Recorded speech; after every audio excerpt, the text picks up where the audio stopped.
Hi, we're the Blosmans. I'm Ron. I'm Lynette.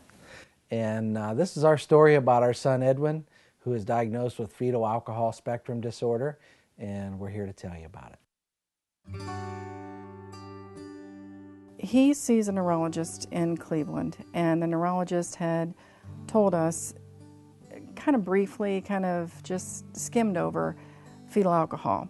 But at the time, it really didn't mean anything to us, and it wasn't really explained to us. And we had gone to, when his youngest brother, when he was placed in our home, we had to go get relicensed as foster parents because we didn't have the license any longer. And we were just desperate to get ours. And one of the things that we chose, because it was an all-day thing, was on fetal alcohol. And we sat in that training and just looked at each other and said, my gosh, this is Ed. This is our life. It started in kindergarten that we knew that he just wasn't handling situations the same as other kids did. But by second grade, we realized that the other kids had noticed that he was different, and they were treating him differently. And that's when we decided that the one thing he really had going for him was he was a really happy child, and he was he's just a delight. He's just bubbly and happy. And when the other kids were responding to him that way, he was starting to notice it himself and feeling bad about himself, and that's what we wanted to avoid. And that's when we took him out of public school and put him in, we homeschooled him for a couple of years. And not that didn't go all right, it did. But then we had heard of a new charter school when charter schools were just coming about, and we'd heard of this charter school, and I went and got the information and sat through those, and it was for ADHD children.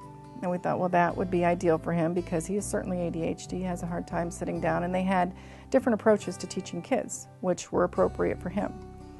But even in that school, he didn't fit in. He stood out because it was more than ADHD, but we just didn't realize at that point what it really was. The county offers things that are different than our school system. We looked into those, and we found a unit for behavioral handicap, because at this time we were really just looking at behaviors, not realizing what was behind those behaviors. And in that setting, he had really an outstanding teacher. She was wonderful, and that was the one thing that Ron and I both have said, is we've never had a teacher that we felt just didn't care or wasn't trying or wasn't invested in Ed. They just didn't have enough information to approach it from the direction it needed to be approached from. The school system, we just kept trying to put him in the same situation and hoping for better results, which was not going to happen. And instead of looking at what we really were dealing with, we couldn't say enough about how the right placement makes the difference. When we had done a really extensive neuropsych for him, the neuropsychologist, the one thing that he said was, Ed will never be in a position where he's going to fit into society. Society is always going to have to fit him. He's going to have to be put in situations that fit him. You're never going to fit him in. That's not how his brain works. It's not going to work. We need to quit trying that.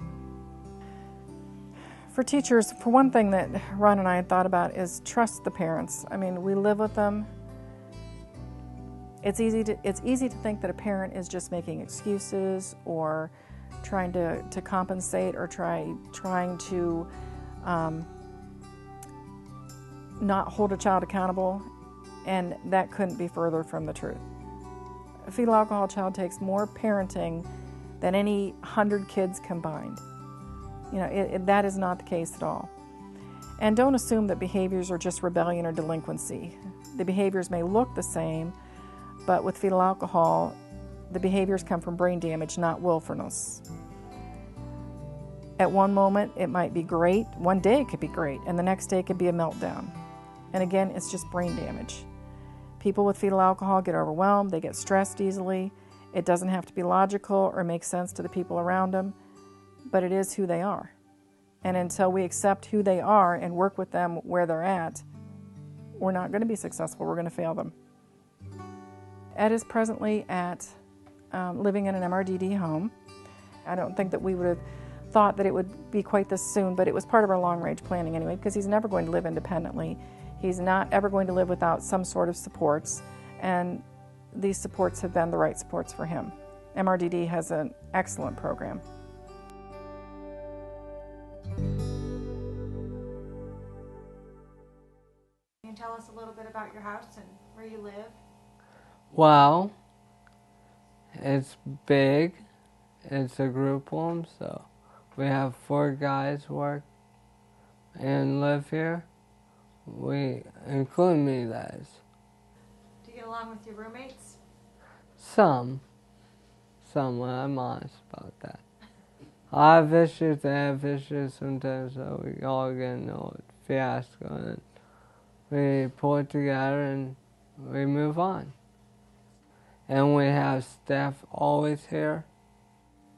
I have Miss Polly and Miss DeVore and Miss Marks. They have all been there to help out. What were your favorite subjects when you were in school? Well, there's so many I cannot remember. I like phys ed, I like gym, I like, stuff that I was more active in, like math, I was sort of okay with. Reading, I'm an avid reader, according to my mom and me. I mean, she taught me at minor level, most of the time. I come home and I'd be like, what's this word mean? She'd tell me so. Those were teachers I've known for a while.